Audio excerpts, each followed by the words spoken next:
Bueno, vamos a platicar acerca de los osciladores. Ya había mencionado anteriormente que para diseñar un inversor necesitamos hacer una conversión de una señal de DC a AC, ¿sí? Entonces, en este caso, ¿cómo podemos hacer este primer paso? ¿Sí? Bueno, vamos a suponer un diagrama de un amplificador, ¿sí? Que ya veremos que es un amplificador operacional, pero ahorita solo lo vamos a considerar como un sistema que me proporciona una determinada ganancia, ¿no? Vamos a llamarle esta ganancia A. Posteriormente tenemos un circuito, bueno, un sistema que va a ser un circuito que lo que va a hacer es de que nos va a dar una respuesta a una ganancia B, ¿sí? Entonces vamos a tener aquí la salida Bout y esta le vamos a poner BF, ¿no? Por feedback. Entonces vamos a hacer un pequeño análisis y vamos a ver que Bout, ¿sí? Va a tener una respuesta de voltaje entrada por A, ¿sí? Que básicamente es la ganancia. Y BF, ¿ok? Lo voy a escribir aquí, BF va a ser igual a ¿qué? Pues va a ser igual a beta por voltaje de salida, ¿sí? Ahora, este circuito como tal se encuentra desconectado de una etapa de control, pero nosotros podríamos hacer la interconexión directa y podríamos conectar esta salida a esta entrada y generar un bucle de retroalimentación, ¿sí? Aquí le vamos a poner una tipo suma y en este caso podríamos determinar de la siguiente manera que ahora el voltaje de salida, ¿sí?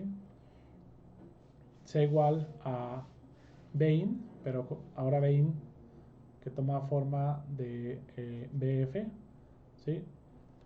Podríamos decir que es Bin más BF por A, ¿ok? O digamos que desconectamos este sistema de aquí, ¿sí?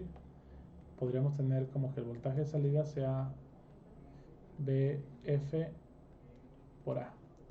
Sustituyendo sería voltaje beta, perdón, no voltaje beta, es beta que es la ganancia de la retroalimentación, A que es la ganancia del operacional y en este caso BF que corresponde al voltaje de retroalimentación.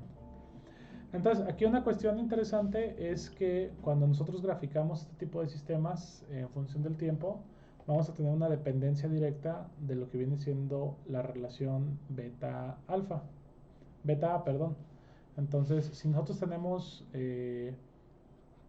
una ganancia beta mayor a 1, tendríamos un comportamiento de la siguiente manera. Sería un comportamiento oscilatorio, ¿ok? Pero tendería a infinito. Obviamente hay limitaciones, o sea, para un circuito amplificador operacional, pues tendería a lo que es más menos BSAT, que son los voltajes de saturación, ¿sí?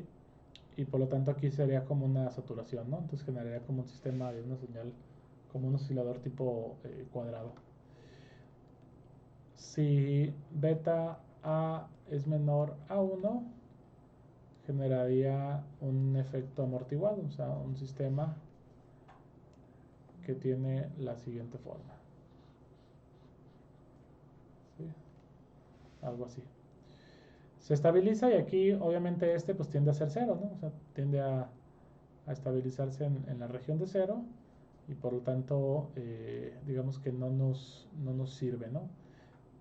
¿Qué nos serviría? Pues nos serviría la relación de beta A igual a 1, ¿sí? De esta manera tendríamos un sistema que tenga una constante en la en la salida, ¿no? ¿Sí? Aquí cabe señalar, y me voy a adelantar un poco, pero miren, normalmente este sistema va a ser el sistema que va a discretizar la frecuencia. ¿Qué me refiero con esto? Ah, por lo regular, ¿de dónde va a provenir al final del día cuando nosotros tengamos esta conexión? ¿Sí? No la vamos a necesitar, ¿no? Entonces, en realidad no es que la vayamos a tener, ¿no? Aquí la estoy considerando como un voltaje inicial, pero la realidad es de que esta conexión no la va a tener un oscilador, ¿no? Entonces, ¿de dónde proviene? ¿Sí? La señal de entrada inicial. Esta proviene de lo que viene siendo ruido térmico, ¿sí?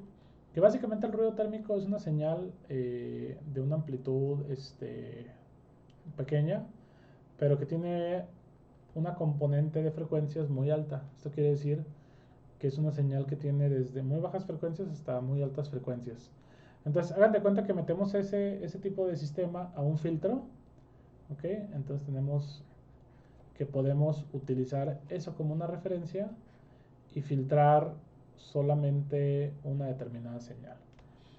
Aquí, bueno, recordemos que la respuesta de los filtros, ¿sí? Dígase pasabajas, pasaaltas o pasabandas, pues son sistemas que no son ideales, ¿no? O sea, normalmente son sistemas que a partir de la frecuencia de corte están atenuando menos 3 decibeles, ¿sí? Menos 3 decibeles, que recordemos en términos de amplitud es 0.7071. Entonces, pero bueno, aquí lo único que nos interesa saber es de que del ruido ¿sí? Nosotros podemos, gracias a esta región, discretizar una frecuencia determinada y de hecho, gracias a eso vamos a poder hacer que nuestro oscilador oscile a una frecuencia determinada, ¿sí? Ah, ¿Cómo lo vamos a hacer? Pues esto va a ser al final una especie de filtro, ¿no? Entonces, los osciladores más sencillos son filtros, por ejemplo, RC, ¿ok? Aquí también me voy a adelantar un poco, pero básicamente son resistencia capacitor, ¿ok? Y ya sabemos que esto, cuando tenemos un voltaje de entrada, vamos a tener una atenuación en el voltaje de salida, ¿sí? O podríamos decir que es una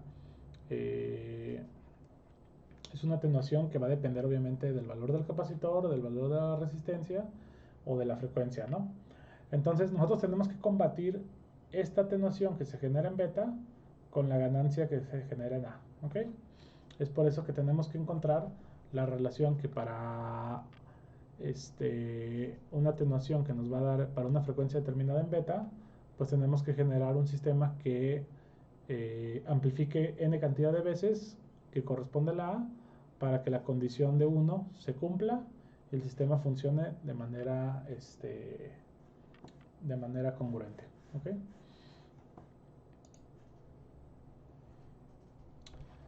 Vamos a determinar también para este circuito lo que viene siendo la función de transferencia. Recordemos que la función de transferencia, ¿okay?, es la relación del voltaje de salida respecto al voltaje de entrada. Entonces, para esta configuración tenemos que el voltaje de salida es igual a la ganancia de A, ¿ok?, multiplicada por el voltaje de entrada más el voltaje de feedback, que esto prácticamente era lo que tenemos aquí. Y podremos sustituir que el voltaje de salida es igual a por Bin más A, que corresponde al voltaje de feedback, beta, por voltaje de salida, ¿ok? Necesitamos escribirlo en esta forma porque necesito exponer de manera explícita el voltaje de entrada y el voltaje de salida. Reagrupando, para esta condición me queda voltaje de salida respecto al voltaje de entrada es igual a A sobre 1 menos AB, ¿ok? O A beta. La condición que se requiere para que el sistema oscile de manera constante sería que la magnitud de AB del sistema sea igual a 1 y que la fase o el ángulo de AB o de la relación AB sea igual a 0. ¿Okay? Esto de la relación de la magnitud de 1 y el ángulo de fase de 0 lo vamos a ver en el siguiente ejemplo en términos de un circuito de resistencia y capacitor para ver cómo podemos encontrar los valores del capacitor y de la resistencia para poder determinar una frecuencia determinada. Recordemos que aquí si vamos a aplicar un inversor, pues estaremos trabajando en bajas frecuencias, ¿no? Que sería alrededor de los 50 o en nuestro caso de 60 Hz. ¿Ok? ¿Tienen alguna duda? Me lo dejan en los comentarios.